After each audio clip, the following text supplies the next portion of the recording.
Good morning, good afternoon, good evening, and welcome to today's Caffeine for the Soul.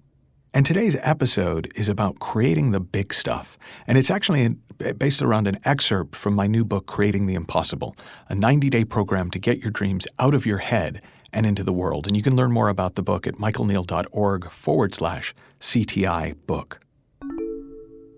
One of the questions that people often ask is, if creating is so straightforward, why do we so often struggle to create the big stuff in our lives? In my experience, there are actually a number of very good reasons for that. Most of us are terrible at making decisions and committing to them. This is because we try to use the weakest part of ourselves to do it, our personal willpower. Since most of us haven't developed our willpower in that way, we give up early in the game and use that fact to beat ourselves up and talk ourselves out of even starting next time. But what we can do and are generally really good at is following the flow of our common sense and wisdom. And when we see that we have a sense of direction, an inner GPS, and know it's always on, it helps us to navigate the not yet created world of pure possibility and creative potential. We don't really understand the creative process. We tend to think of creativity as a series of steps we have to take, rather than a naturally unfolding process we can make use of. It's like the difference between walking and trying to tell someone how to walk. We walk by making use of thousands of complex muscle movements that are well suited to our biological mechanism, honed by tens of thousands of hours of trial and learning. We can break down the steps, but as Mark Twain said, if people learned to walk and talk the way we teach them to read and write, everybody would limp and stutter.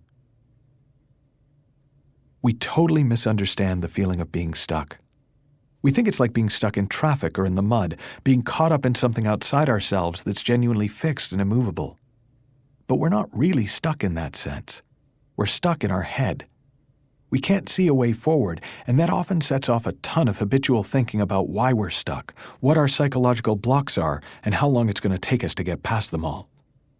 The good news is that the only thing that ever gets truly stuck is our own thinking. And we're never more than one thought away from being back in our own creative flow. We forget that as a general rule, it takes time to create stuff in the world. The comedian Louis C.K. once joked that if you set out on a cross-country journey in the 1800s, with all the births and deaths and people dropping out along the way, a whole different group of people would arrive at the end. In the same way, as we set out on our own journey to creating the impossible, our thoughts begin to change and the world starts to look different. When we keep showing up and keep acting and responding, new things get created, and the world starts to be different.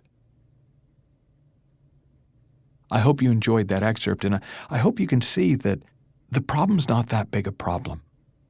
In other words, a lot of why we get stuck, a lot of why the big problems look like big problems, is because we think we've got to approach them rationally and linearly and using our personal will to make things happen.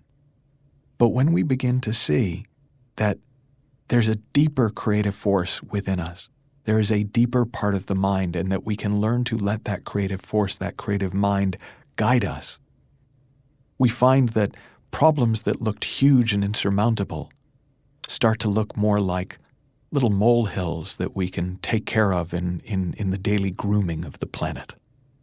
If you enjoyed the excerpt, I hope you'll pick yourself up a copy of the book. You can find out more at michaelneill.org/CTI book.